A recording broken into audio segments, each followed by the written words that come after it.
Hola, ¿qué tal? En esta oportunidad les voy a explicar un poco sobre la cuarta experiencia de laboratorio del curso de Sistemas de Comunicaciones 2 de la Universidad Nacional de Ingeniería, Facultad de Ingeniería Eléctrica y Electrónica, titulada Procedimientos Analógicos Modulación AM y FM. Nosotros somos el grupo número 2, donde estamos como integrantes Céspedes Cubas Pedro Estefano, mi persona Mota Baltasarian Jeremy, Muñoz Memenza Joaquín Miguel y Quinto Ruiz Eduardo, donde el curso está a cargo del docente el ingeniero Pisco Díaz Silva, Ulises Apton. Lo que tengo en pantalla ya es el informe final en formato IEEE, donde por ende tenemos un resumen de lo que es el laboratorio, tenemos unas palabras claves, tenemos los objetivos, donde es importante mencionarlos, analizar y comprender el comportamiento de las señales en los procesos de modulación AM y FM y también su demodulación, evaluar el espectro de las señales AM y FM, destacando sus aplicaciones en sistemas de comunicación, examinar los efectos del grado de modulación en señales AM y el índice de modulación también en señales FM, medir las señales internas del sistema para verificar la coherencia y precisión de las modulaciones estudiadas, estudiar la influencia de la amplitud y frecuencia de la señal moduladora en la calidad de la modulación AM y FM, y aplicar métodos de demodulación de señales AM y FM, evaluando la calidad de las señales recuperadas. Tenemos una pequeña introducción, así como también un pequeño marco teórico, donde tratamos de recordar, ¿no?, sobre las modulaciones AM, FM y sus demodulaciones respectivas. Por ejemplo, la M, tenemos el índice de modulación, donde se calcula mediante esta división, donde dividimos, ¿no?, la amplitud de la moduladora sobre la amplitud de la portadora, y tenemos el índice, donde si es mayor que 1 produce una sobremodulación, causando distorsión, mientras que si es menor que 1 asegura una transmisión eficiente, ¿no?, y libre de algunas interferencias. Tenemos también el espectro en frecuencia M, donde vamos a usar un espectrómetro, ¿no? Y también recordando que las bandas laterales, la banda superior es la frecuencia de la portadora más la frecuencia de la moduladora, o de la modulada, mejor dicho, y la banda inferior es la resta de estos mismos, ¿no? Así como vamos a hacer la modulación, también vamos a hacer la demodulación en AM, donde recibimos la señal, lo pasamos por un diodo para eliminar la mitad, y luego por un filtro para obtener así la señal. Tenemos la modulación en FM, tenemos el índice de modulación, beta, donde también se calcula dividiendo, ¿no?, la desviación de la frecuencia máxima sobre la frecuencia máxima portadora. Perdón, de la moduladora.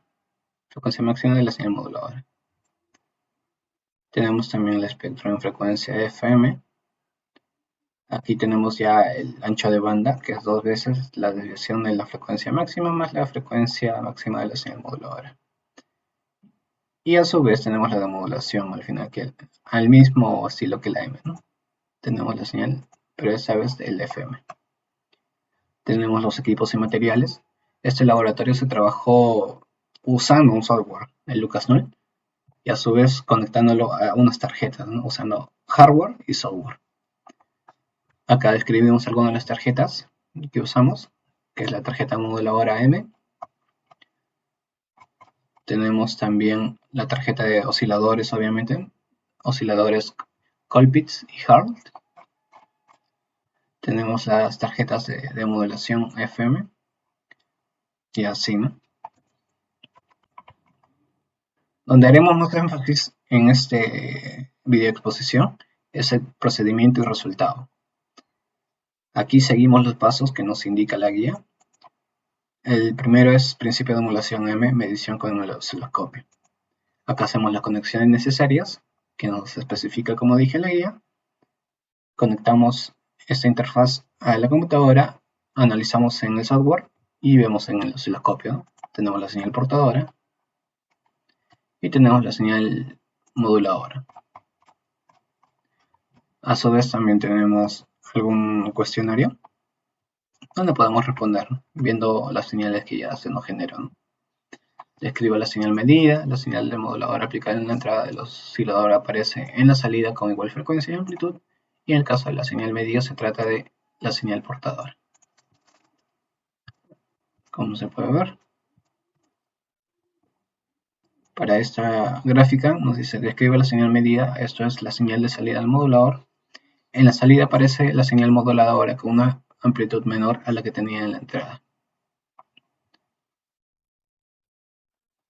Y finalmente la modulamos.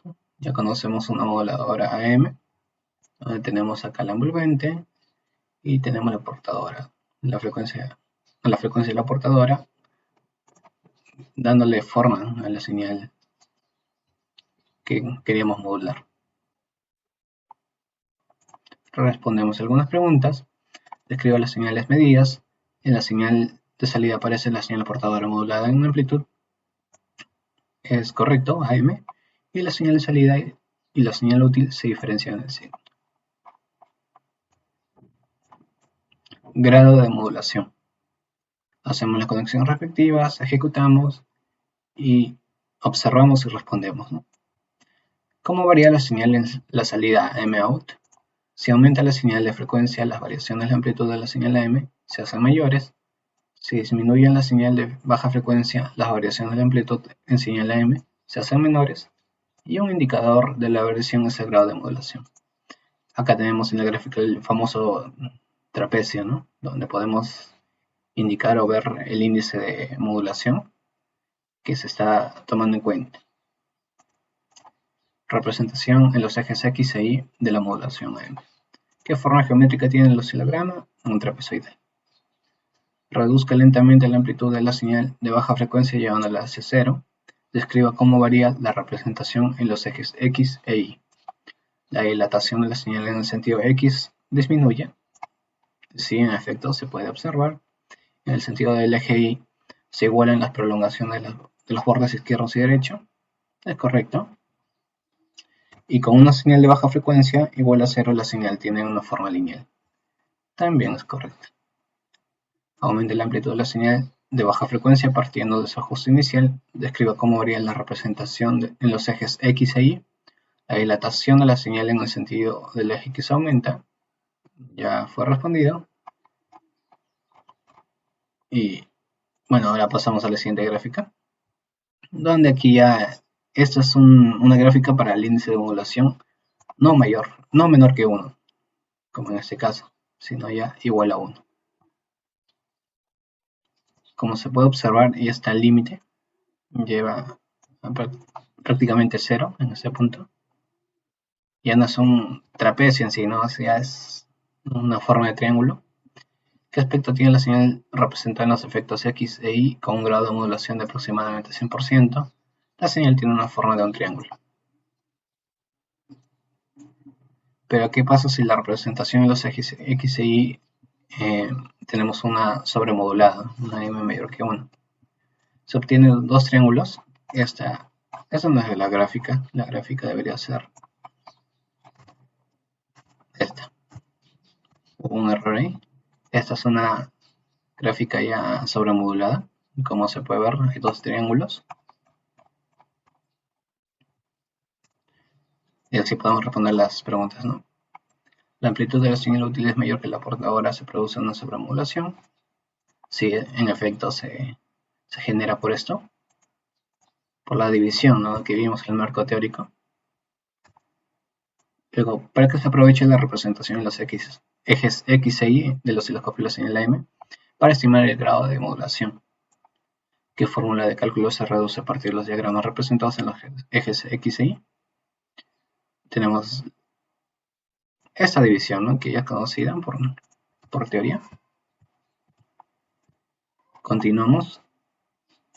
De modulación AM. Hacemos las conexiones necesarias, obtenemos las señales, la salida del detector AM.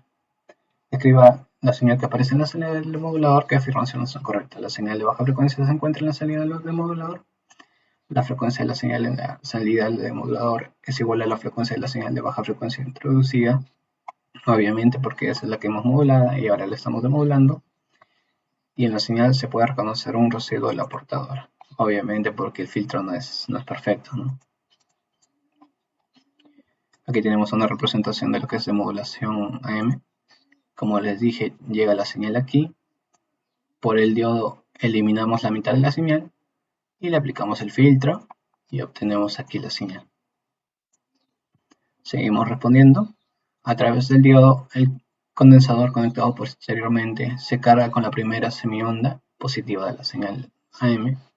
La constante de tiempo de la siguiente combinación de roces se selecciona de manera que la portadora de alta frecuencia no provoque la descarga del condensador. Esto se consigue con la selección adecuada de los valores R y C. De esta manera, la descarga del condensador se produce solo con la frecuencia de señal útil y en la salida se encuentra nuevamente la señal útil demodulada.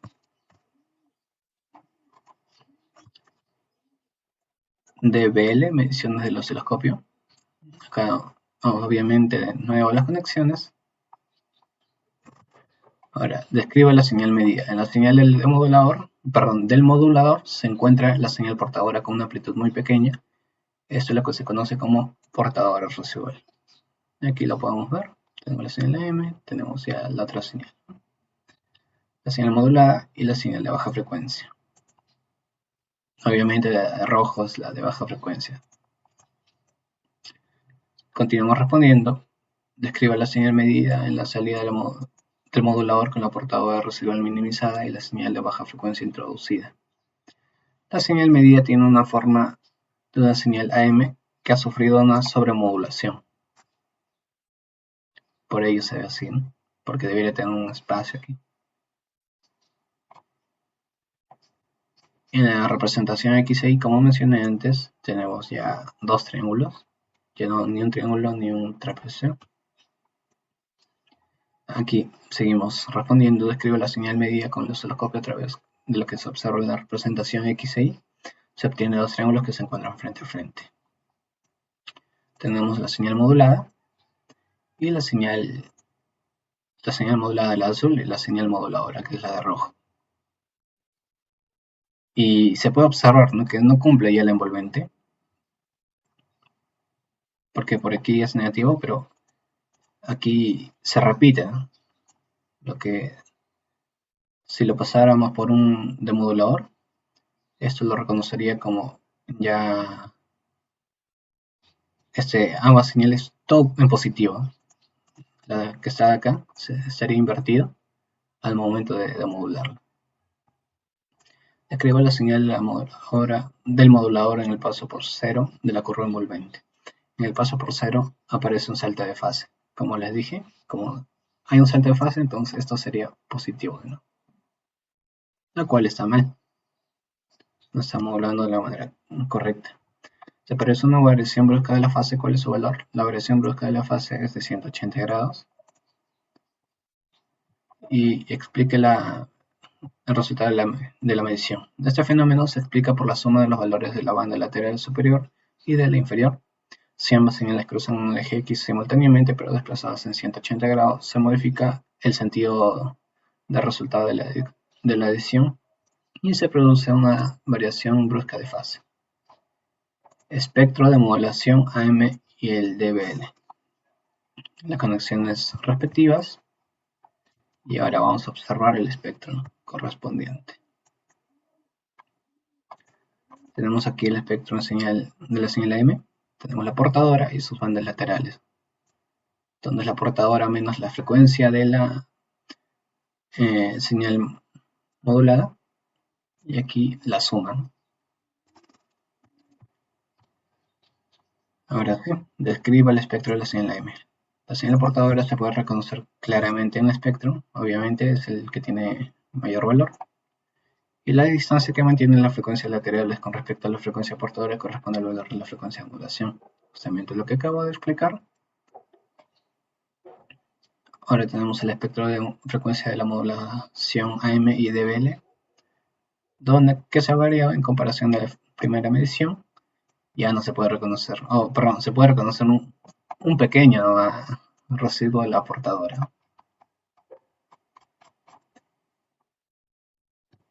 Tenemos aquí el espectro de la frecuencia de modulación AM y DBL con la portadora residual mínima. Compare el resultado con lo obtenido anterior. ¿A qué conclusión puede llegar?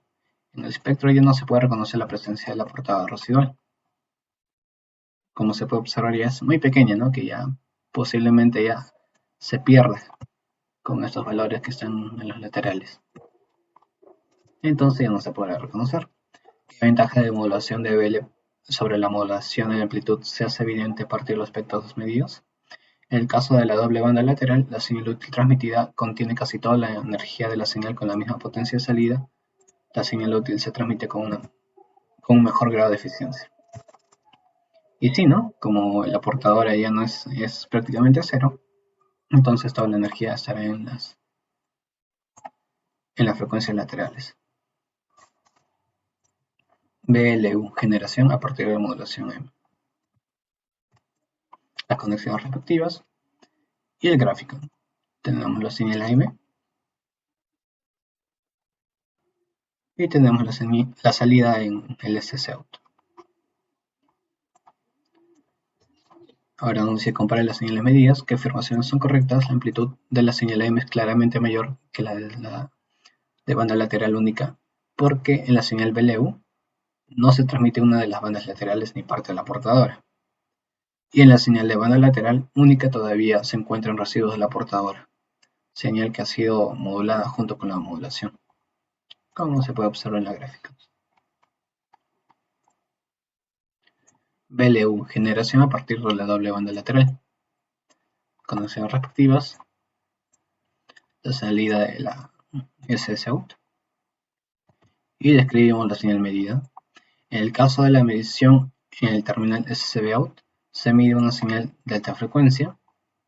Si la señal de banda lateral única se genera a partir de la señal de BL, la portadora está suprimida casi por completo y solo se mide una banda lateral. La frecuencia de esta señal SIST, es mayor o menor que la frecuencia de la portadora en función del valor de la frecuencia de modulación. Principios de modulación de frecuencia. Ya que ya estamos entrando en la parte de FM. Acá tenemos la clásica, ¿no? O sea, para amplitudes grandes tenemos menor frecuencia. Y cuando la amplitud es menor, tenemos mayor frecuencia. Respondemos las preguntas. ¿Cuál es la respuesta? La señal en la salida del modulador si la entrada no se encuentra ninguna señal. Y también se aplica a la entrada del modulador una señal de baja frecuencia. Si no se aplica ninguna señal de baja frecuencia, no varía la frecuencia de la señal FM. Si se aplica una señal de baja frecuencia, varía constantemente la frecuencia de la señal FM. ¿Qué caracteriza lo que se denomina la frecuencia momentánea de la señal FM? Con una señal sinusoidal de baja frecuencia varía continuamente la frecuencia de la señal FM, es decir, cambia en cada momento, ¿no? Describe la señal medida, marca sus respuestas correctas. Si aparecen cambios en el rango de baja frecuencia de la señal FM, entonces se habla de zonas de rarefacción. Si aparecen cambios en el rango de alta frecuencia de la señal FM, entonces se habla de zonas de compresión. Y el paso de la zona de compresión a las de rarefacción obedece al ritmo de la frecuencia de modulación. Tenemos la desviación de frecuencia, donde conectamos las respectivas tarjetas. Aquí tenemos la señal medida, ¿no? La señal de entrada y la señal FM.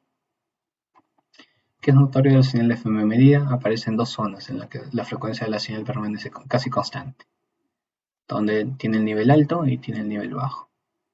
Como la amplitud es casi constante, la frecuencia también va a ser casi constante.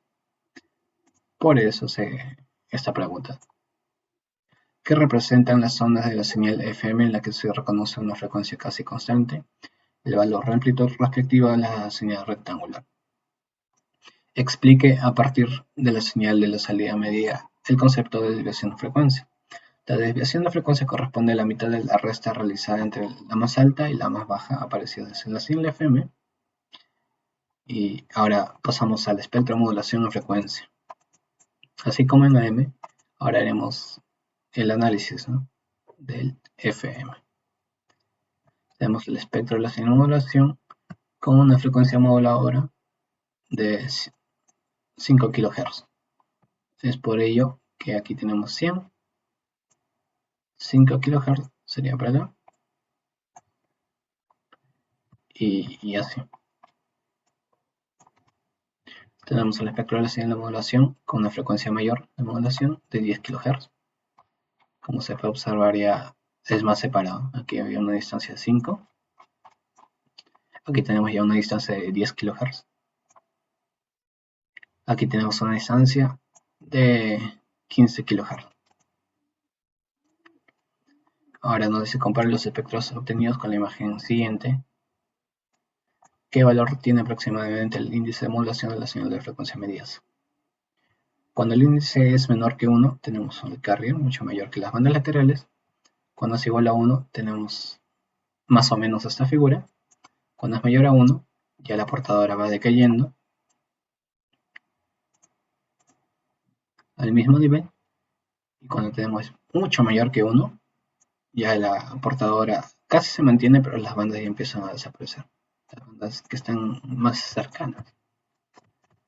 Entonces respondemos con una señal de modulación 5 kHz, el índice 5 kHz es lo de acá, casi al mismo nivel que las bandas laterales. Casi al mismo nivel que las bandas laterales es esta. Entonces 2.5, un índice de modulación de 2.5, con una señal de modulación 10K, con la de acá. Se puede observar que es parecido a la que tiene acá de la de índice de modulación 1. Entonces le ponemos 1. Y con una señal de 15 kHz, se puede observar que la portadora es mucho mayor. Entonces ya el índice es menor que 1. Entonces 0.5. Índice de modulación. Aquí solamente teníamos algunas preguntas, más no conexiones.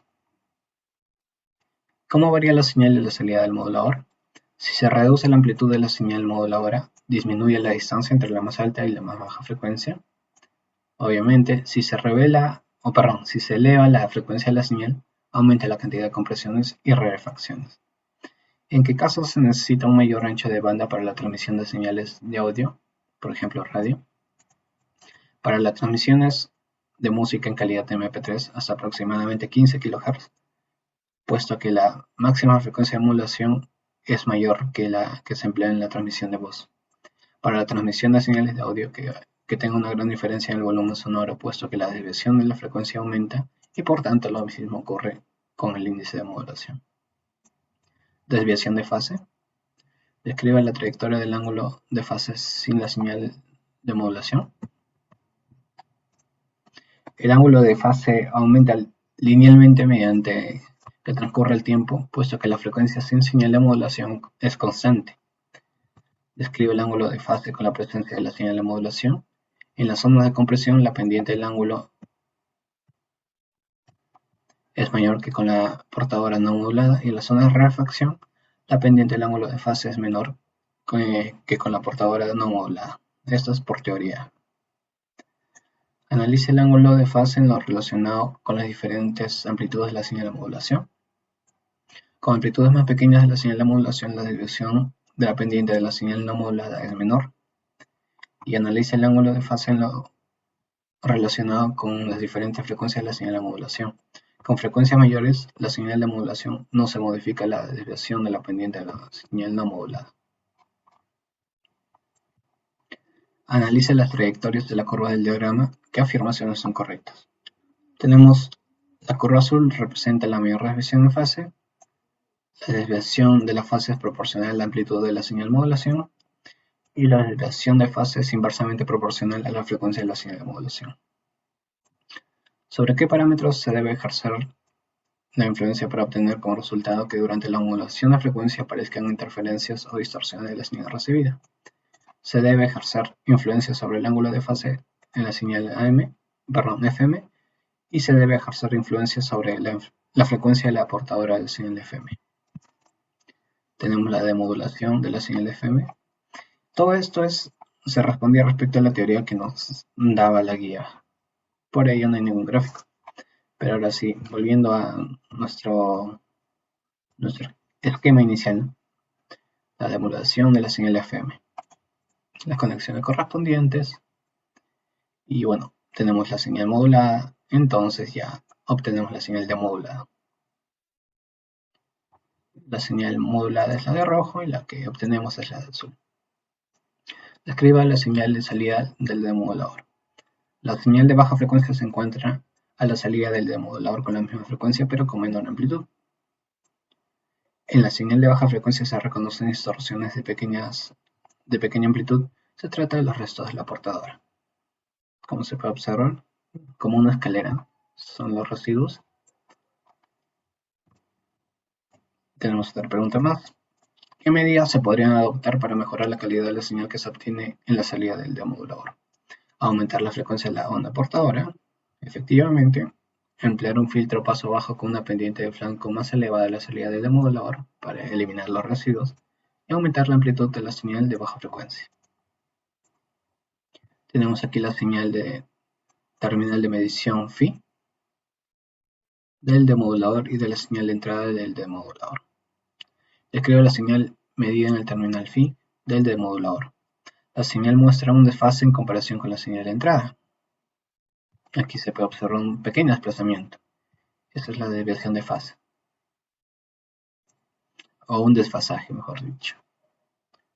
El modulador FM aquí empleado es lo que se conoce como un demodulador de coincidencia producto. Describa su funcionamiento completando las frases siguientes a partir de lo que he aprendido gracias a las mediciones. En un demodulador de coincidencia de la señal de entrada, se introduce una vez directamente y una vez con desfase con un mezclador multiplicador. En la portadora modulada, en frecuencia se produce un desfasaje entre estas señales que depende de las frecuencias momentáneas. En la señal del mezclador, junto a la duplicación de la frecuencia se origina una tensión continua, cuya magnitud es proporcional al ángulo de fase correspondiente a las tensiones de entrada.